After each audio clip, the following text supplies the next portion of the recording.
the keys are to the glory days at the stick. From who's got it better than us to brick by brick.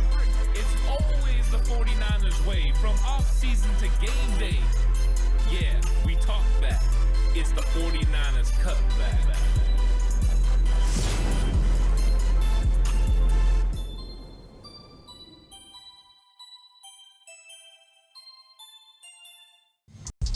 It's 49ers Cutback podcast time. Welcome to the show, everyone.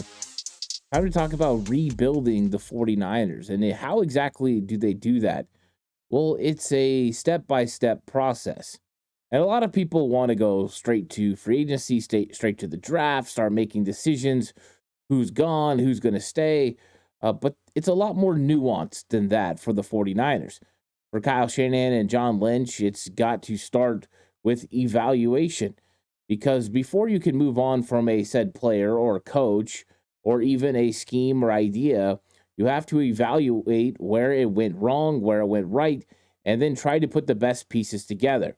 And there's a lot of moving parts that go with this, because you always want to be the best possible team you can be. You want to have the best possible assets you can be, whether that's coaches or players that fit to make your scheme work. So that way you can go out and have a successful season. But for John and Kyle, there's more than just getting the best parts, because it also has to figure into the finances. And a lot of that is more to do with players than coaches, because there's no cap on how much you spend for coaches. So that doesn't really play into the part. You just want to get the best coaches possible. But when it comes to players, it definitely plays a huge part in that. That's why the 49ers did so much when it came to looking at contracts and trying to get as much money as they could to roll over to next season, knowing they have some big contracts that are going to be coming up. And they've got to make decisions on several key players. They've got to try to keep this core group together so that way they can win. Because even though rebuilding the 49ers is the conversation, it might just be more about reloading. And that's what I want to talk about in this episode, is where do you rebuild and where do you reload? Because there's probably some changes that you're going to have to make that are going to be difficult, that you're going to have to move on from maybe somebody that you like individually. But what are the steps that you take to get there? Because there's a long road before you ever decide that you're going to completely axe someone. And if you're hearing already that decisions are being made, there's probably leanings, there's probably been internal conversations, but the actual decision hasn't been made.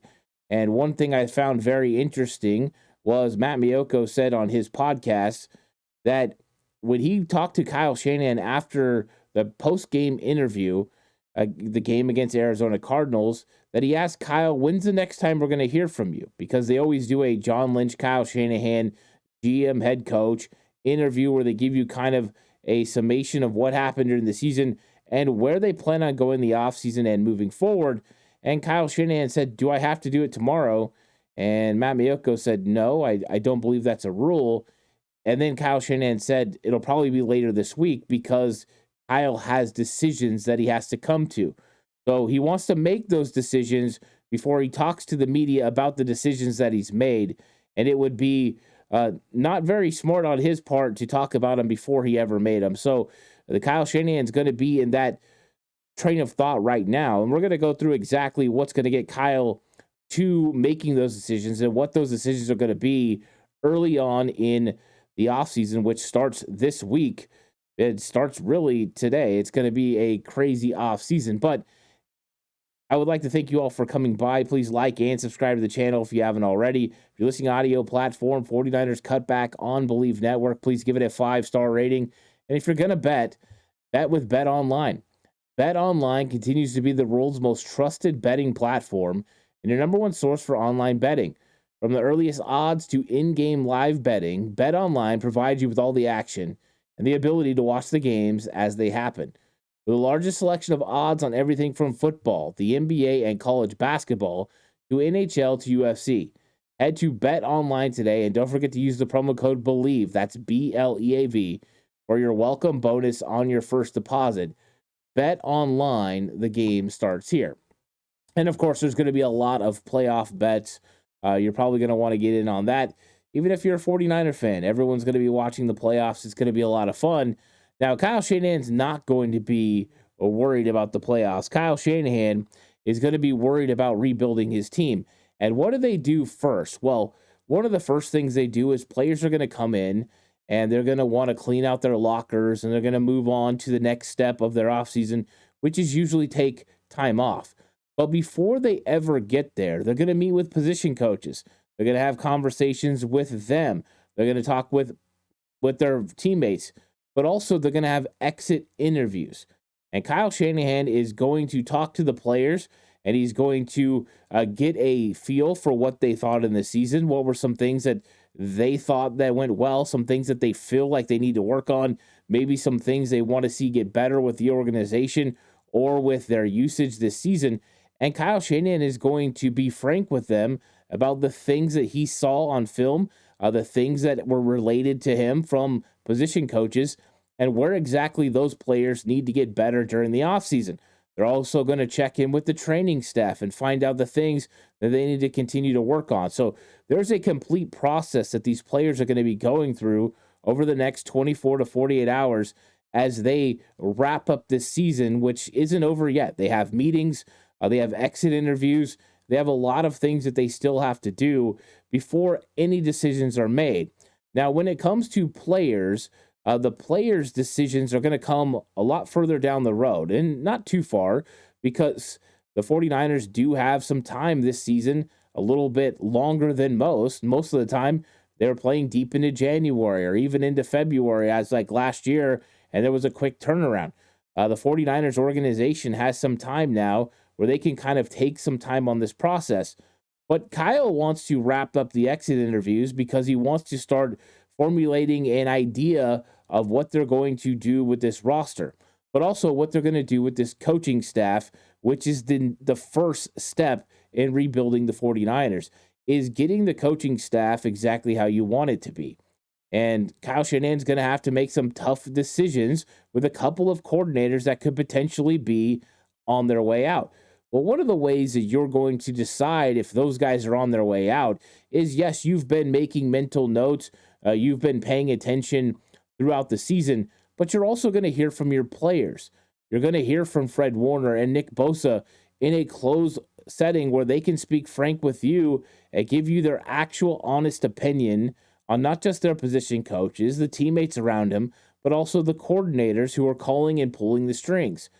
So this is one of those interesting times where Kyle Shanahan gets direct insight. And there'll be times during the season, of course, that I'm sure he went to key players, especially captains, and tried to get an idea of what they were feeling on Nick Sorensen or Brian Schneider or even their position coaches. So that way he could get a feel on what he needed to work on. He'll also interview the coaches and have exit interviews with them, which we'll talk about in a second. But this is an opportunity for not just for Kyle to talk about the players, what things he wants to see them get better at, the things that he liked about their game, and the areas that they did well. And you kind of get a good feel for how they felt the season went and then where they're going in the future. Now, when it comes to the coaches, you're going to do the same thing. You want to have these exit interviews because you got to prepare for the future. Now, for the coaches that are preparing to stay around, they're just taking the next steps. The offseason is different for them. They're turning their attention to free agency. They're turning their attention especially to the draft, where they're going to be tasked with evaluating some of the players and who those players are and how those players fit the scheme. You're going to want to put together the ideas of things you want your players to work on and formulate an opinion on what they're going to do and get them to go the right direction. So exit interviews for players and coaches is very important. And Kyle Shanahan is going to be able to press all the coaches on where exactly they're at, how they felt the season went, the areas that they need to get better at. And sometimes that can really change your opinion on a coach. The coach comes in and says, you know what? These are the areas I struggled in. These are the things we need to get better at. I think that if we can focus on this, if we can bring in this key player, or even if I can just have more of an opportunity to do this, I learned a lot. Sometimes that can change the coach's opinion on exactly who you are and how you fit into the scheme. And then sometimes you just made a decision. So you're going to have the exit interviews with players. You're going to have the exit interviews with coaches. And then you're going to take what you've learned and you're going to go back and you're going to sit down and you want to evaluate exactly what happened in the season. And you want to evaluate every aspect of the season. You want to take it all into account. So when you're looking at the coaches at first, because the coaching decisions are the ones that need to be made first, because that coaches are about to be available. And you've got to be able to jump in and get those coaches before they land with somebody else. So you're going to look at the things that the players said, some of the things you go back and you watch on film and you think about, how these players responded, what they thought about their coaches, how the certain calls went certain ways, and if you agree with the philosophy of that coach. So it's really going through and taking the season and putting it all in perspective as it relates to that particular position, that particular coach, that particular job. And for a coordinator, which is what most fans want to talk about, is the defensive and special teams coordinator, it's more totality. You want to look at Brian Schneider and you want to say, okay, here's the mistakes that happened during the season. These are the things that went bad. These are the things that went right. Now, can I find in there the reasons why it went wrong? And are they related to Brian Schneider, or are they things that were out of his control? Were they players that maybe he was counting on that are now starting, so he doesn't have those guys on his football team? Was it a personnel problem that we just didn't have the right players for Brian Schneider? And I think for a guy that's been with the 49ers organization for a few years now, you have more to go off of. You've seen this happen before. It's a little bit different than evaluating Nick Sorensen, who you've only had for one season. So evaluating Brian Schneider's totality will be this season, but also glancing back to previous seasons where you've seen what he does as special teams coordinator, and you can kind of relate that to the outcome of certain situations here. And what you're trying to do is come to an idea in your mind, whether you want to move on from that coach or not. You are the CEO of the coaching staff as the head coach. And you don't want to rush to judgment. You don't want a knee-jerk reaction because things went wrong. And we've seen a real problem with special teams in San Francisco anyways. You look at Richie Hightower. He had to go. He was one of Kyle Shanahan's really good friends. He had to go because special teams wasn't getting good. So you look at Snyder, and it hasn't gotten any better. Does that mean it's a team philosophy problem? Well, normally I would say yes, but when you look at what John Lynch has done, they put a onus on bringing in special team studs. You just think about a few years ago, they bring in Ray McLeod, they bring in George Odom, they're bringing in guys that really fit special teams. Even this season, continuing to keep guys like Demetrius Flanagan, Fowles, and guys that are special teams aces around so that way they can help this football team, using high draft picks for guys like Jake Moody or Mitch Wisnowski. So it's not a philosophy thing because they are continuing to try to put resources into special teams. It has to go to either the philosophy of the coaches, whether that's Kyle Shanahan not putting enough emphasis when it comes to practice time, coaching time, or it's on the coordinator. And for whatever reason, it just doesn't seem like it's clicked for Brian Schneider. So Kyle Shanahan, going through this process, might come to the belief that Brian Schneider needs to be excommunicated. He needs to be, fired, and they need to move on and go a different direction. That definitely could come, and that's how the evaluation processes are going to work. He's going to evaluate, hey, we just weren't prepared. We weren't ready for that fake punt. We continually made the same mistakes over and over, even when he had key players. They didn't get better. That's another part of the key evaluation. Did those guys get better? Now, you're going to do the same thing with all the position coaches as well. Did you like what Chris Kasarik did with Sam Okuwanu? Did he develop Evan Anderson enough? Did Kalia Davis live up to expectation? How did he handle injuries? Was his defense pliable along the defensive line? Did Coach Johnny Holland's young guys continue to get better? Was he making the right decisions? Were the players grasping the ideals that he was putting forward? Is it stagnant, or is he still getting through to those players? Those things are all going to be determined by the 49ers when they come through this evaluation process. And in a minute, I'm going to tell you, a pretty good idea of who I think is probably going to stay.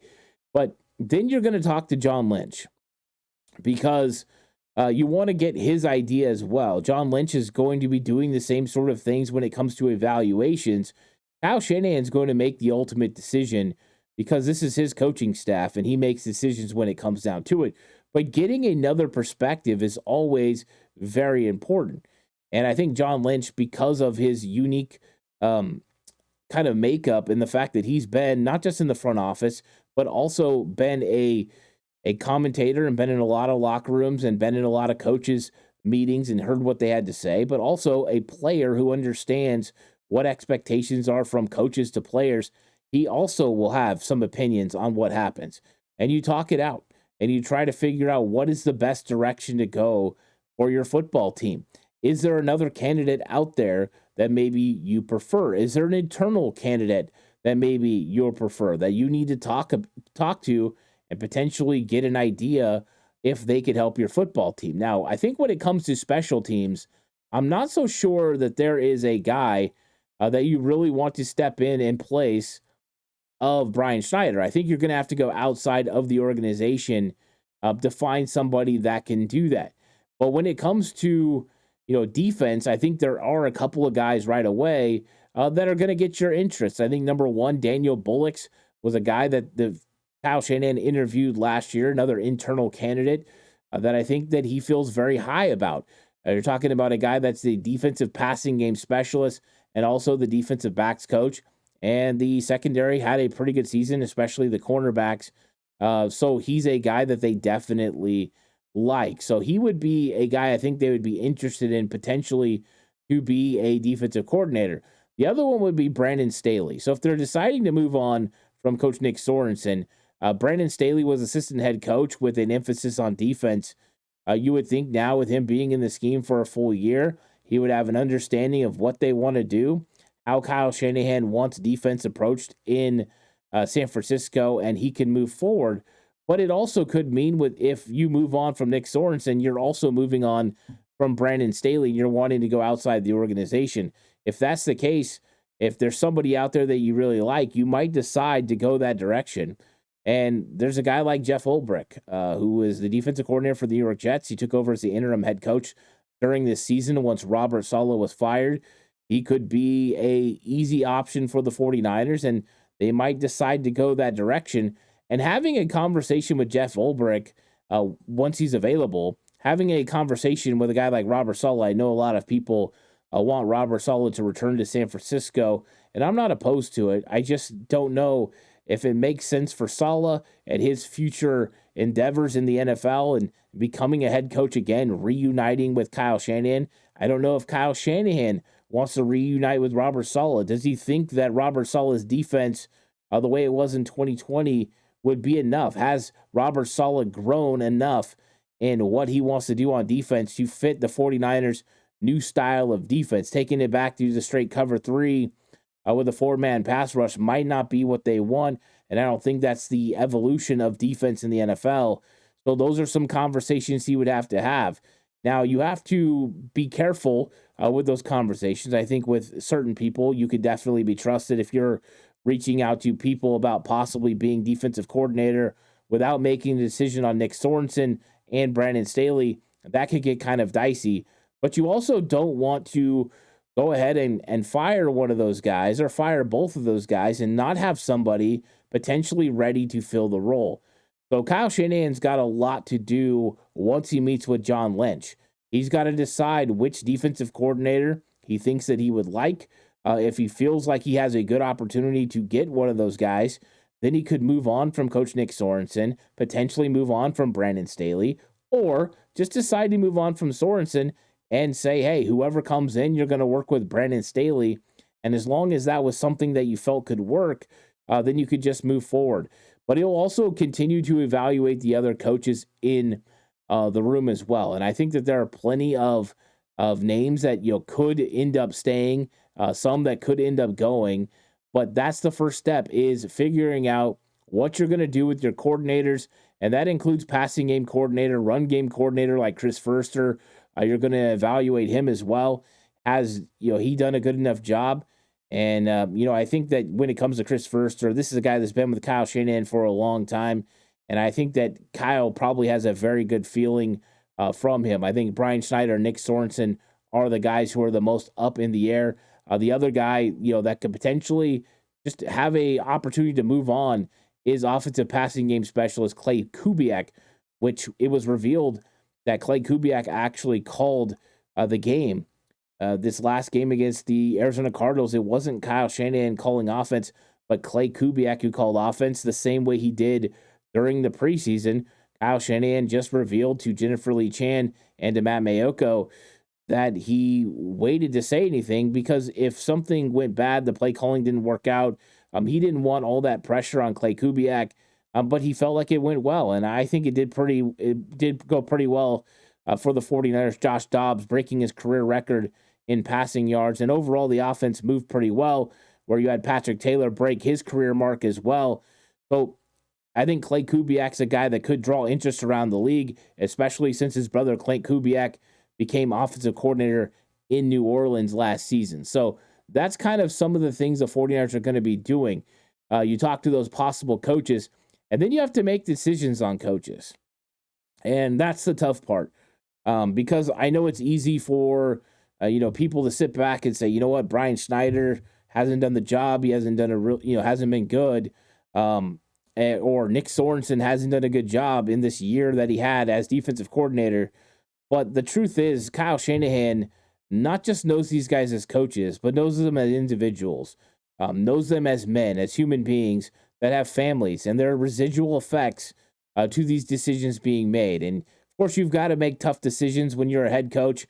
It's never easy. I know I faced some tough ones when that was my job, and I had to let go of coaches that I didn't want to let go of.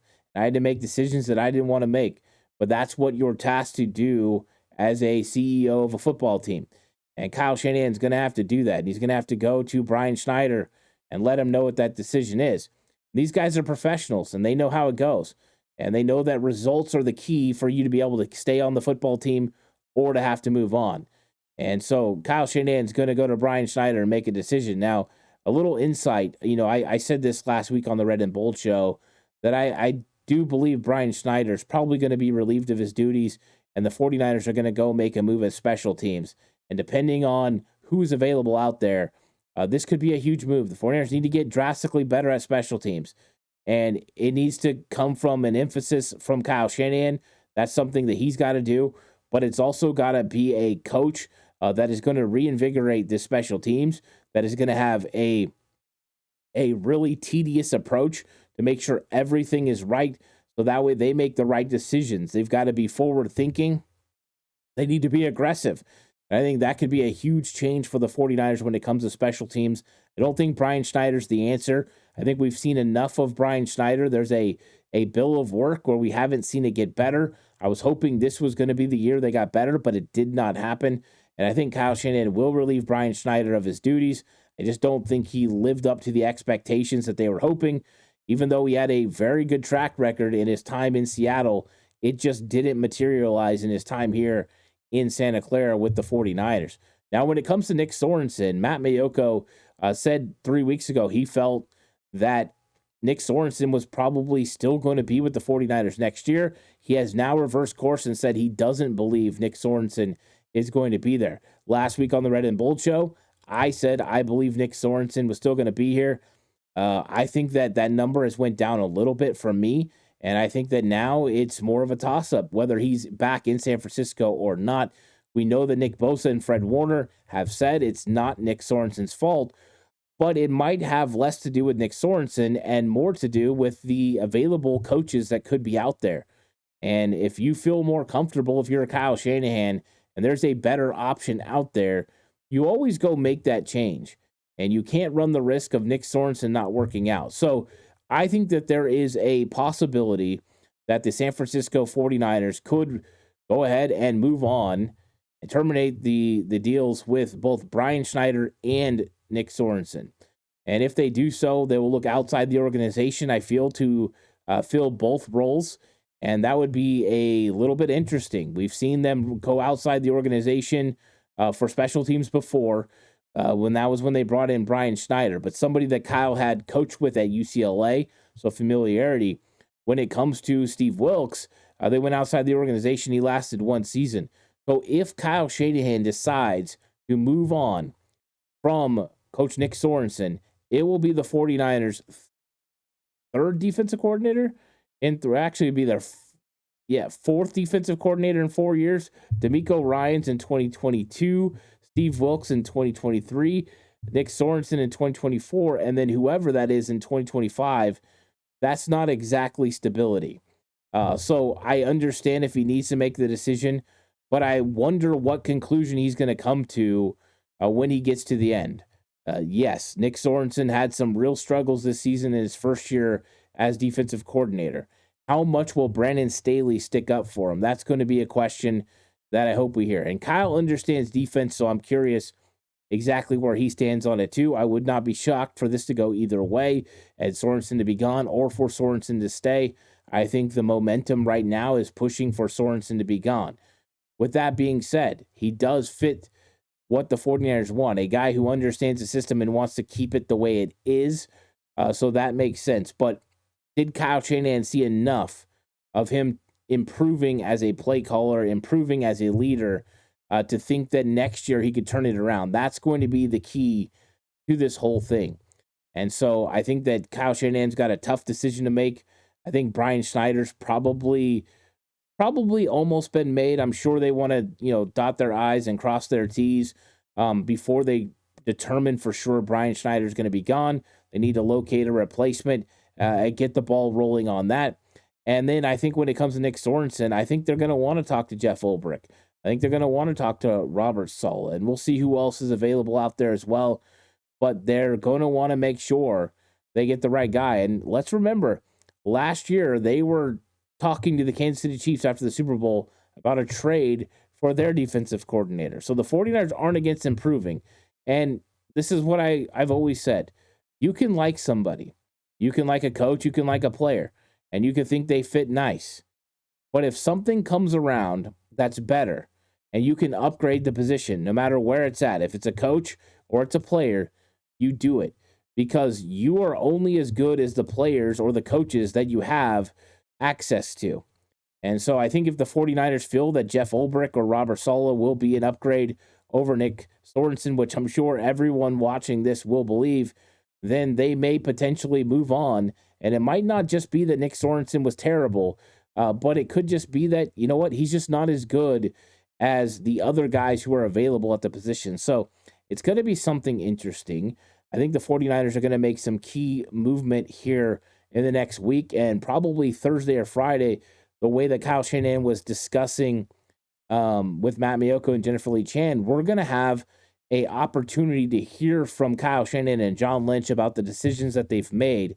So it's going to be an interesting day. It's going to be an interesting week as we get things lined up to see what the 49ers do. Kyle Shanahan and John Lynch are going to move correctly in making these decisions as they try to reshape and rebuild the coaching staff and the roster. But it starts with the coaches. The coaches are going to happen first, and then they'll move on to the players and making decisions when it comes to players. Because if you're looking at the schedule and what's coming up for the 49ers, the next thing they really have to get involved in is the Senior Bowl. And that won't happen until the beginning of February. Then it'll be the NFL Combine. That's when a lot of the decisions start to get made. You start talking to agents about free agents. That stuff always happens. And then free agency is at the beginning of March. So that's when you're going to have to make decisions on restricted free agents, some of your unrestricted free agents. And of course, that's what I'm going to start talking about this week, roster rebuilding. I want to go through the process. Step one of rebuilding the 49ers was figuring out this coaching staff. And of course, I try to lay it out there the best I can. I don't know for sure what Kyle Shanahan's going to decide, but I do think Brian Schneider's out. I think Nick Sorensen's probably leaning that direction as well, but I haven't made a firm conclusion because I don't know what Kyle's feeling. So that's where we're at with the coaching staff. I think that also when it comes to some of the coaches, I think Brian Griese could move on, looking to be an offensive coordinator somewhere else. So look for him to potentially be on the move. Also, Clint Kubiak could be on the move, which would mean the 49ers would need a new passing game specialist. That could easily be Mick Lombardi, who's been a senior assistant this season, former offensive coordinator with the Raiders. So there's going to be some movement on the offensive side of the ball. There always is. Kyle always has to make some coaching adjustments. He might be filling 2 coordinator roles as well, which the far cry from former seasons. So this is going to be really interesting. And now that we've gotten through the coaches in step 1, these exit interviews and how the 49ers go about it after that, then they will move into evaluating who they want to bring back on their current roster, how that matches up, which free agents, their free agents they want to bring back. That's what they'll decide first. And then they'll put together qualifying offers to offer them. So we're going to go into that. We're going to work through this thing step by step all the way through. Thank you guys so much for joining me for this episode. I really appreciate it. Please like and subscribe to the channel if you haven't already. If you're listening to audio platform 49ers Cutback on Believe Network, please give it a 5-star rating. And of course, this episode is brought to you by Bet Online. The game starts here. I'll catch you guys in the next one. Until then, stay safe. Remember, the right way is always the 49ers way.